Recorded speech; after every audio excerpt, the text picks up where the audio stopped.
Assalamualaikum warahmatullahi wabarakatuh. Hari ini saya nak buat ulasan perlawanan di antara Terengganu menentang Kedah dalam pusingan kedua Piala FA, yang mana Terengganu berjaya mengejutkan pasukan yang bermain di AFC Cup dengan keputusan 1-0 hasil jaringan dari Faiz Nasir. Satu build up play yang sangat lawa ditunjukkan oleh pasukan Terengganu di awal minit permainan. Dan yang paling mengejutkan lagi pada perlawanan ini adalah pasukan Terengganu hanya bermain dengan 10 orang untuk memastikan yang Kedah dihantar pulang awal sebagai juara bertahan Piala FA. Dan jika ada yang ingin menyatakan yang Kedah punya pemain penat, kena ingat sejurus tamatnya AFC Cup, Kedah dah pulang ke Malaysia dan dah berehat selama 1 minggu tanpa game. Latihan tu kita letak tepi lah sebab Terengganu pun training juga. Dan Terengganu hanya baru rest 3 hari selepas perlawanan terakhir mereka dalam saingan Liga Super. Jadi alasan kepenatan pun tak boleh dijadikan alasan kepada punca kekalahan. Pada perlawanan ini boleh kita katakan daripada segi taktikal, ball position, build up yang ditunjukkan oleh pasukan Terengganu lebih mantap dan lebih baik daripada pasukan Kedah yang hanya bermain dengan long ball walaupun beraksi dengan pasukan yang hanya memainkan 10 orang selepas Papua DKT dikenakan kad merah.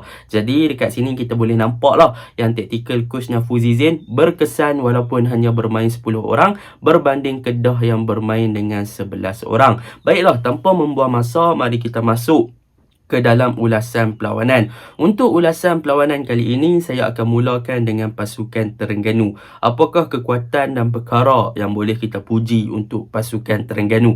Yang pertama yang saya nak puji adalah tentang defense department mereka. First kali saya nak puji fullback, iaitu di right back Azam Azmi, di bahagian kiri Alif Zakaria. Yang mana bagi saya kedua-dua pemain ini patut di-highlight dan patut diberikan pujian yang sangat bagus lah apabila mereka berdua berjaya memainkan peranan yang sangat penting kepada bahagian pertahanan pasukan Terengganu di bahagian kanan dan juga bahagian kiri. Apa yang menarik tentang kedua-dua player ni? Yang menarik tentang kedua-dua player ni, kita boleh mulakan dengan Azam Azmi, yang mana kita lihat di bahagian kanan Azam Azmi pandai untuk menentukan bila masa beliau perlu memberi support kepada Faisal Halim yang beraksi di bahagian kanan dengan membuat overlapping dan sebagainya. Jadi boleh saya katakan daripada segi ofensif memang Azam Azmi adalah player yang sangat bagus dalam memberi support kepada bahagian sayap dengan buat overlapping dan sebagainya. Dan yang kedua tentang Azam Azmi ni, yang paling menariknya ketika Terengganu build up, dia pandai untuk menentukan keadaan ataupun position beliau, sama ada beliau perlu untuk buat overlap membantu Faisal Halim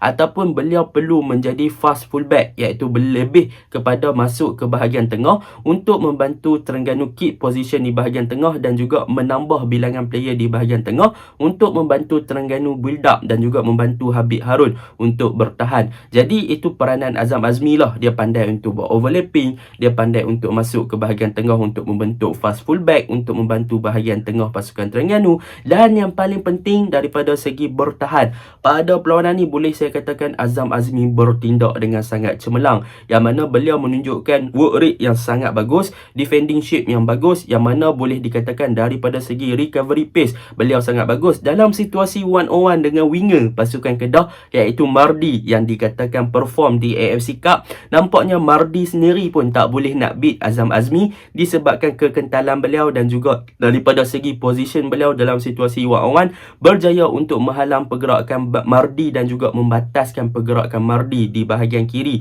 pasukan Kedah pada perlawanan semalam. Memang Azam Azmi ni boleh dikatakan di bahagian kanan tu untuk serangan, untuk defend dia hidup, dia juga bantu tengah untuk membentuk fast fullback. Manakala untuk Alif Zakaria pula, pemain ni juga bertindak dengan sangat cemerlang di bahagian kiri, yang mana beliau berjaya menjalankan tugas dengan sangat baik sebagai right back, sebagai left back, yang mana dia punya peranan pun seperti Azam Azmi, yang mana dia pandai untuk menentukan bila dia perlu melakukan underlap. Alif Zakaria ni dia suka player yang lebih suka membuat underlap berbanding overlapping, yang mana kita boleh tengok dia banyak untuk tarik player Kedah masuk buat larian di belakang pertahanan Kedah dengan overlap, dan dia punya defending shape pun dia bagus, yang mana boleh dikatakan Al-Hafiz pun tak boleh nak bergerak bebas, memang work rate tinggi. Dia juga sering cover space yang ditinggalkan oleh pertahanan ataupun midfield pasukan Terengganu. Kita boleh tengok ada satu situasi yang mana Alif Zakaria pi duk belah kiri, pi duk belah kanan pasukan Terengganu untuk bentis ataupun untuk halang pergerakan Kedah, dan Azam Azmi lepas tu buat recovery pace dia. Jadi boleh saya katakan memang fullback pasukan Terengganu dua-dua ni on form. Alif Zakaria, Azam Azmi memang terbaik lah dalam menjaga winger Kedah dan dalam memberi support kepada build up ataupun ketika Terengganu cuba untuk menyerang. Itu untuk fullback. Untuk pertahanan tengah untuk first half kita ada Papa Dekite, kita ada Syarul Nizam. Untuk kedua-dua player ni memang saya patut bagi pujian, yang mana mereka punya gandingan memang sangat mantap, mereka punya disiplin sangat bagus, dan mereka berjaya untuk link up antara back 4 pasukan Terengganu ni, link up dengan sangat baik, seakan-akan ada tali untuk mereka bergerak dan mereka tutup ruang, mereka marking siapa, dan perkara tu perlukan leadership dan juga arahan serta komunikasi yang bagus di antara dua centre back. Saya rasa Papa Dekite dan juga Syarul Nizam berjaya membuat perkara tersebut untuk memastikan yang back 4 pasukan Terengganu sentiasa connect the line untuk menutup segala ruang pasukan Kedah dari melakukan counter attack ataupun long ball. Yang mana kita boleh tengok Terengganu pandai untuk bermain dan juga menukar mereka punya defensive line, yang mana kadang-kadang mereka turun terlalu ke bawah untuk membentuk low block, kadang-kadang mereka naik sikit, kadang-kadang mereka naik untuk membentuk high line ataupun half line sahaja. Jadi benda tu sangat-sangat bagus lah. Selain daripada itu, dua centre back pasukan Terengganu ni juga bagus daripada segi man marking, yang mana mereka merantai pergerakan Ronek Ngah di mana-mana sahaja. Contohnya Papa Dekite yang ditugaskan untuk merantai Ronek Ngah, berjaya untuk merantai Ronek Ngah sampai kena kad merah lah. Jadi boleh saya katakan fall yang dilakukan oleh Papa Dekite tu memang fall yang orang kata apa, memang fall yang profesional. Sebab kalau dia biar Ronek Ngah pergi depan, kemungkinan Kedah boleh dapat skor. Jadi dia terpaksa jatuhkan Ronek Ngah sebagai last defender, memang kena kad merah lah dalam situasi tersebut. Tetapi itu adalah satu tindakan yang bijak dalam menyelamatkan gawang Terengganu lah. Jadi boleh saya katakan memang back 2 pasukan Terengganu ni, center back ni adalah satu gandingan yang compact, mereka bagus, disiplin mereka tinggi, man marking mereka bagus, dan yang paling penting mereka react kepada pembacaan game, yang mana mereka tahu yang Kedah cuba nak main long ball, Kedah nak cuba buat hantaran-hantaran jauh, so mereka akan challenge the first ball, mereka akan cuba intercept bola tu dulu, mereka tutup passing lane, mereka marking Ronek Ngah, mereka buat offside trap dan sebagainya, memang sangat-sangat cemerlang. So untuk barisan pertahanan Terengganu semalam, mereka memang the best,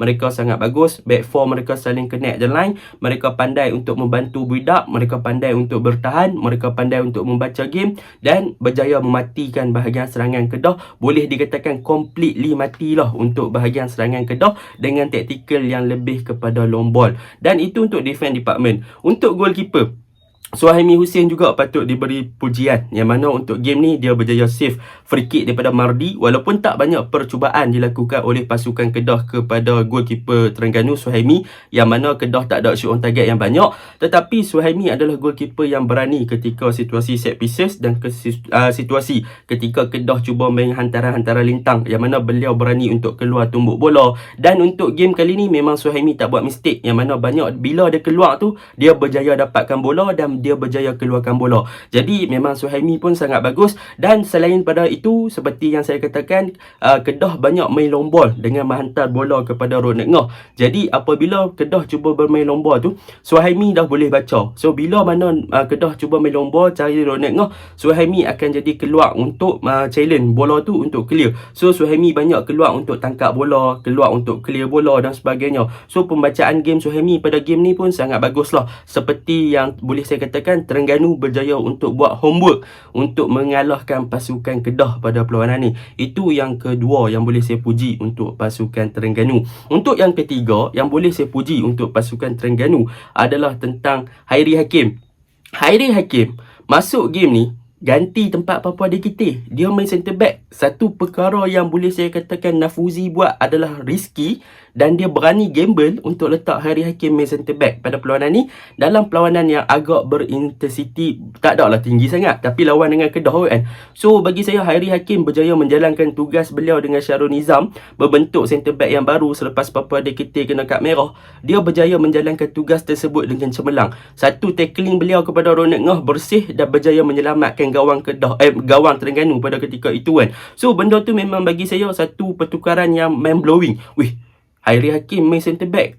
Dan Hairi Hakim berjaya membalas kepercayaan kepada Nafuzi Zain walaupun bermain bukan di tempat regular starter dia. So Hairi Hakim tahniahlah. Itu yang ketiga. Yang keempat adalah di bahagian tengah. Bahagian tengah pasukan Terengganu pada perlawanan ni, boleh saya katakan mereka memang boleh dikatakan pergerakan mereka sangat bagus, dan apa yang penting adalah peranan Habib Harun. Habib Harun bertindak dengan cemerlang di bahagian tengah untuk membantu bahagian pertahanan, yang mana boleh saya katakan Habib Harun ni dia akan melakukan kadang-kadang pressing kepada player tengah Kedah, sama ada Sarawak, dia Cimasih dan sebagainya. Jadi dia punya holding, dia boleh dikatakan lebih kepada holding dia untuk hold bahagian tengah pasukan Terengganu dengan sangat baik. Dia berjaya untuk membantu bahagian pertahanan dan juga involve untuk melakukan build up. So boleh dikatakan peranan Habib Harun juga penting di bahagian tengah untuk disrupt bahagian tengah pasukan Kedah ketika build up, dan juga ketika pasukan Kedah cuba untuk melakukan ball position ataupun long ball, dia dah boleh react, dia dah boleh baca, so dia press, dia intercept bola dan sebagainya. Habib Harun is the best. Untuk Mini Ott dan Petro Shetembi, bagi saya dua gandingan mereka ni boleh dikatakan bagus. Mereka berjaya membentuk gandingan yang sangat cemerlang. Gol yang pertama daripada Faiz Nasir pun terbentuk daripada Mini Ott, buka kepada Petro Shetembi, buka kepada Faisal Halim kepada Faiz Nasir. Dan pada perlawanan ni boleh saya katakan peranan Petro Shetembi dan juga Mini Ott untuk bergandingan ketika menyerang ataupun build up untuk pasukan Terengganu di bahagian tengah memang sangat-sangat bagus, yang mana Petro Shetembi berjaya untuk create beberapa chances ataupun boleh dikatakan killer passing lah kepada bahagian hadapan, tetapi sayanglah keeper Sherman dan sebagainya gagal untuk memanfaatkan peluang-peluang tersebut. Jadi benda tu yang perlu diperbaiki oleh Terengganu lah. Tapi daripada segi vision, daripada segi passing accuracy, memang nampak lah yang bahagian tengah Terengganu juga mereka link up dengan baik, dan mereka punya hantaran tu tepat ke bahagian hadapan, dan bagaimana mereka open game di bahagian tengah tu sangat-sangat bagus. Saya minat benda tu untuk pasukan Terengganu di bahagian tengah. Dan untuk perkara yang perlu diperbaiki oleh pasukan Terengganu, bagaimana mereka nak connect dan juga ingin memastikan yang Kepoh sentiasa berada dalam keadaan dan juga kedudukan yang betul untuk menerima bola, dan bagaimana mereka untuk memastikan yang Kepoh sentiasa cergas the whole game untuk bertindak sebagai lone striker. Benda tu yang perlu dilakukan oleh Kepoh Sherman. Maksud dia ni adalah task ataupun homework diri dia sendirilah. Bagaimana dia nak improve gameplay dia, improve dia punya fitness untuk suit dengan tactical daripada Nafuzi. Sebab apa? Sayang tadi macam saya cakap, tengah dah buka game, dah banyak create passing yang lawa-lawa, tiba-tiba main kat Kepoh banyak percubaan yang Kepoh sia-siakan lah. Antaranya yang awal-awal one on one dengan goalkeeper Ifwat, ada percubaan lagi dan sebagainya. Begitu juga dengan Faisal, dia juga perlu lebih tenang. Faisal Halim is the best game ni, tapi dia perlu lebih tenang untuk apabila berhadapan dengan goalkeeper. Apabila dah masuk penalty box, dia perlu lebih tenang untuk buat decision. Untuk Faiz Nasir, bagi saya dia adalah game changer lah untuk pasukan Terengganu. Apabila diletakkan kembali kepada kesebelasan utama, beliau berjaya link up di bahagian kiri dengan sangat baik, dan beliau berjaya menghidupkan dua-dua sayap Terengganu, yang mana sebelum ni boleh dikatakan bahagian sayap Terengganu seakan-akan tidak stabil.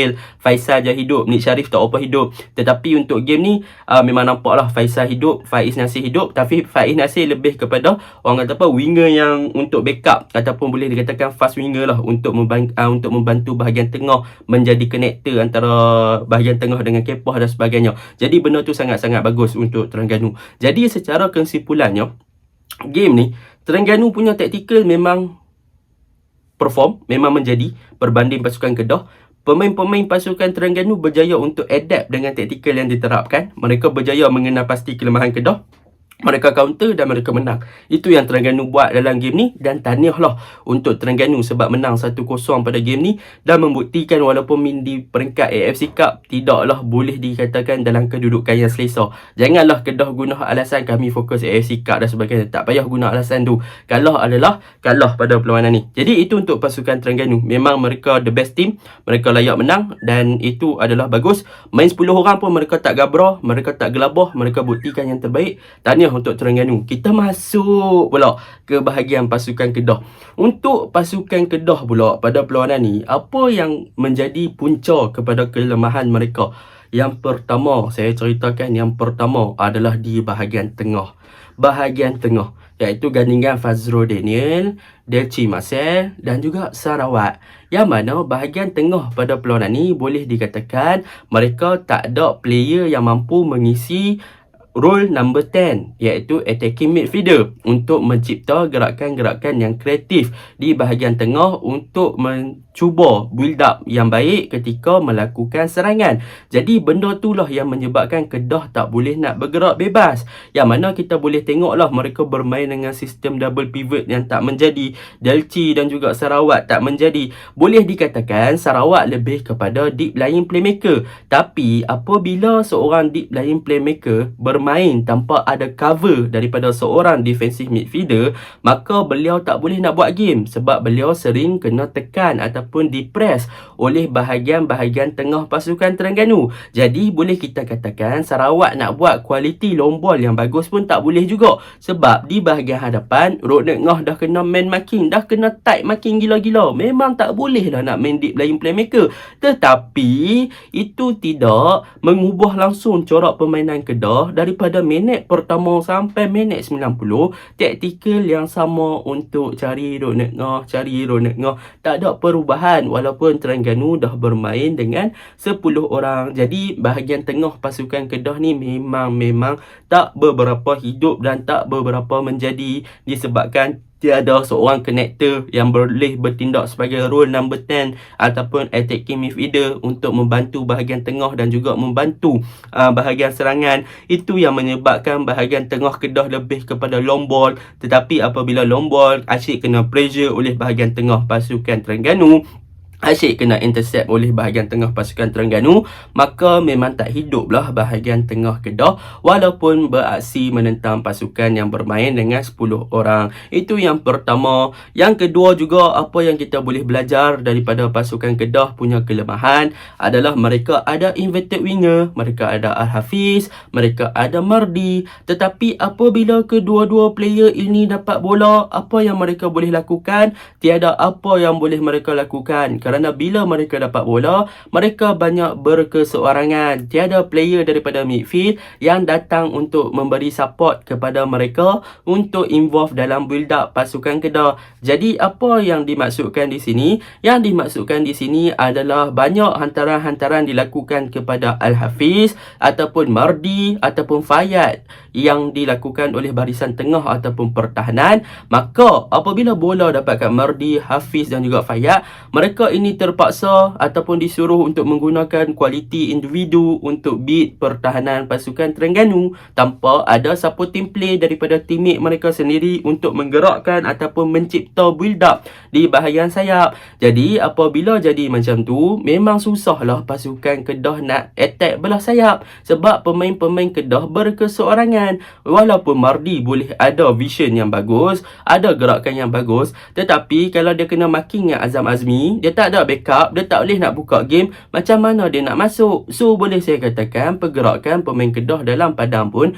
kurang memberi support. Boleh dikatakan lambat memberi support. Bahkan off ball movement pasukan Kedah pun agak kurang. Yang mana bila Mardi dapat bola ataupun Fayad dapat bola, Al-Hafiz dapat bola, Delci Marcel dapat bola, Sarawak dapat bola, pemain-pemain Kedah berada dalam gap yang terlalu jauh. Mereka berada dalam bukan sahaja gap yang terlalu jauh, tetapi dalam position yang tidak mengizinkan mereka untuk menerima bola. Jadi macam mana Kedah nak build up? Macam mana Kedah nak open game? Macam mana Kedah nak keep position? Macam mana Kedah nak teruskan melakukan passing-passing dan buka game dan sebagainya apabila gap yang ada pada player-player Kedah pun terlalu besar dan terlalu jauh. Jadi benda tu yang menyebabkan Kedah lebih kepada build-up long ball dan juga mengharapkan kepada kualiti individu untuk menewaskan ataupun penetrate bahagian tengah dan juga pertahanan pasukan Terengganu. Itu adalah corak permainan yang agak mengecewakan apabila berjumpa dengan pasukan yang bermain dengan hanya 10 orang. Itu yang kedua yang boleh saya katakan untuk pasukan Kedah. Yang ketiga, untuk pasukan Kedah adalah tentang Rodney Ngoh. Rodney Ngoh bagi saya dia tiada support yang boleh support beliau sebagai bermain nombor 10 macam saya cakap awal tadi. Apabila Rodney Ngoh tak ada support, anda hantar long ball kat dia tetapi beliau berada dalam kedudukan yang sedang dijaga dengan rapi, di-marking dengan tight ataupun ketat. Macam mana beliau nak lepaskan diri? Jadi dekat sini Rodney Ngoh sendiri pun gagal untuk mengeluarkan diri jauh daripada marking pemain-pemain pertahanan lawan, menyebabkan beliau hanya menggunakan sizing ataupun fizikal sahaja untuk beat pertahanan lawan. Dia tak ada check in, dia tak ada check out, dia tak cuba untuk attract pertahanan naik lebih tinggi, dia hanya stay in one position. Jadi sebagai striker yang bertindak sebagai seorang target man untuk menerima long ball, anda dah tahu bila anda kena tight marking, takkan anda nak stay dekat atas sahaja. Cubalah turun untuk attract pertahanan naik buat defensive line, lepas tu buatlah long ball through passing kau, anda boleh beat. Buat check in, check out, check position, tarik pertahanan. Ni tidak. Tak ada langsung penarikan ataupun movement yang untuk membuka ruang kepada beliau untuk lepas daripada marking tersebut. Itu yang menjadi persoalan. Kalau lawan di AFC Cup, lawan kelab seperti Kaya, seperti Visaka, memang boleh lepas lah sebab sizing dan juga fizikal anda besar. Tetapi bila masuk Liga Malaysia, sizing dan juga fizikal bukanlah satu perkara yang menjadi advantage ataupun kelebihan. Sebab Liga Malaysia punya defender pandai untuk main marking dan pandai untuk mengalahkan player yang ada kelebihan fizikal dan juga sizing ni. Tu sebab player-player yang ada sizing di bahagian hadapan selalunya bukannya menjadi dekat Liga Malaysia. Sebab defend Malaysia ni keras, bukan kaling-kaling. Itu yang menjadi persoalan kepada Rodney Ngoh. Untuk bahagian pertahanan pula, di bahagian kanan bagi saya boleh puji lah, Kamel memang perform. Rodney Kelvin dan juga Akmal Zahir untuk gol pertama tu memang boleh disalahkan lah sebab tak ada orang aware tentang kehadiran Faiz Nasir. Kamel pun tak aware, Rodney tak aware, Akmal tak aware. Lepas tu Azmir memang dah loose dah dengan Faisal Halim. So benda tu memang boleh salahkan back four lah. Tapi nak salahkan Ifwat game tu tak boleh jugalah sebab Ifwat tapi Ifwat boleh sebenarnya untuk bagi arahan, tapi nak buat macam mana defend department yang salah kan. Jadi benda yang boleh saya puji untuk game ni, saya tak tahu saya nak puji apa untuk pasukan Kedah kan. Semuanya boleh dikatakan direct and long ball, direct and long ball. Jadi maaf lah sebab saya boleh tiap macam bagi ceramah, sebab agak kecewa tengok permainan Kedah lawan dengan Terengganu. Sebab Terengganu kena kad merah tu awal lagi kan, tak ada langsung untuk attack, tetapi Terengganu yang lebih untuk attack. Jadi itu sahaja ulasan saya. Assalamualaikum.